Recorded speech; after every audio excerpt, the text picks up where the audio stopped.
15 menit kemudian, Revan tiba di depan gerbang rumah. Ia terdiam saat merasakan deru nafas teratur Hana yang mengenai lehernya. Ia sedikit menoleh pada Hana yang ternyata tertidur pulas di gendongannya. Revan berjalan untuk masuk ke dalam rumah dengan hati-hati agar tidak membangunkan Hana yang tertidur itu. Revan tiba di ruang tamu dan mendapati Eyang yang menatapnya penuh dengan tatapan sulit diartikan.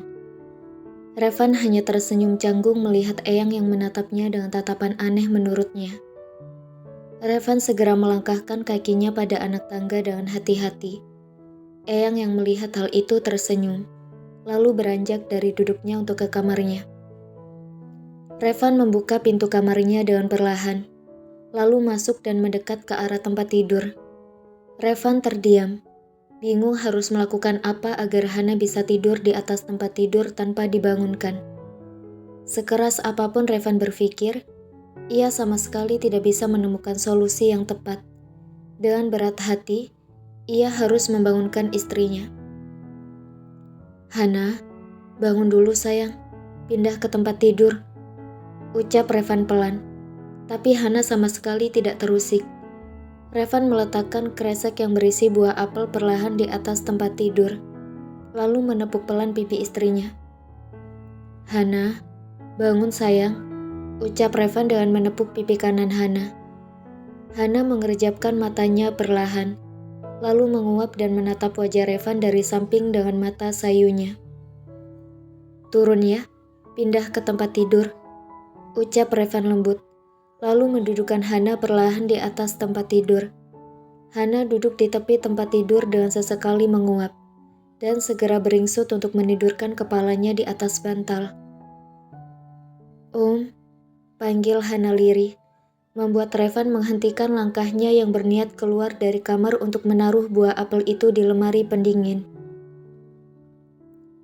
"Ada apa?"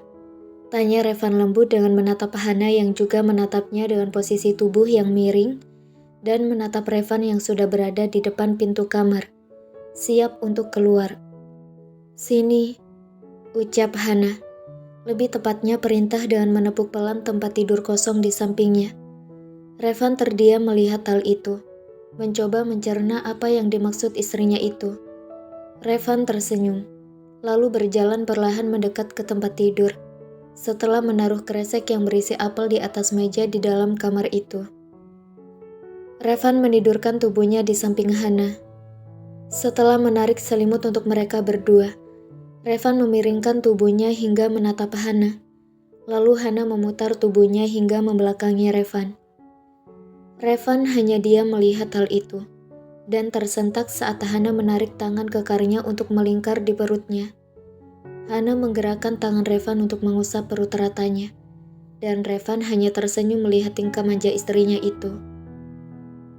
"Jangan berhenti ya Om," lirih Hana, memperingati Revan agar tidak berhenti mengelus perut ratanya.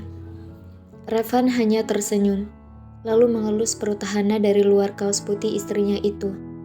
Perlahan-lahan, Revan menguap, lalu berhenti mengelus perut Hana dan mengeratkan pelukannya pada istrinya itu. Pukul 6:05 pagi. Revan masih setia memeluk Hana, hingga tiba-tiba Hana bangun dari tidurnya dan berlari masuk ke dalam kamar mandi dengan menutup mulutnya. Revan terbangun seketika saat mendengar suara Hana yang tengah muntah di dalam kamar mandi. Dengan cepat, Revan beranjak dari tempat tidur dan berlari masuk ke dalam kamar mandi. Hana terus berusaha memuntahkan sesuatu dari mulutnya, dan sama sekali tidak ada yang keluar.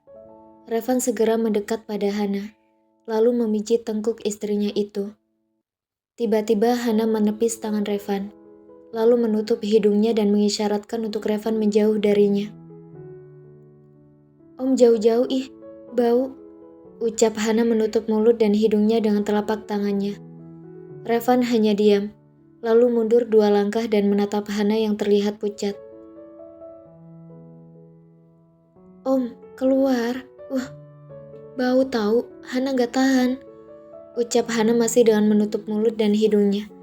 Revan menggaruk kepalanya yang tidak gatal, Tidak mungkin dia keluar di saat melihat keadaan Hana yang terlihat tidak sehat.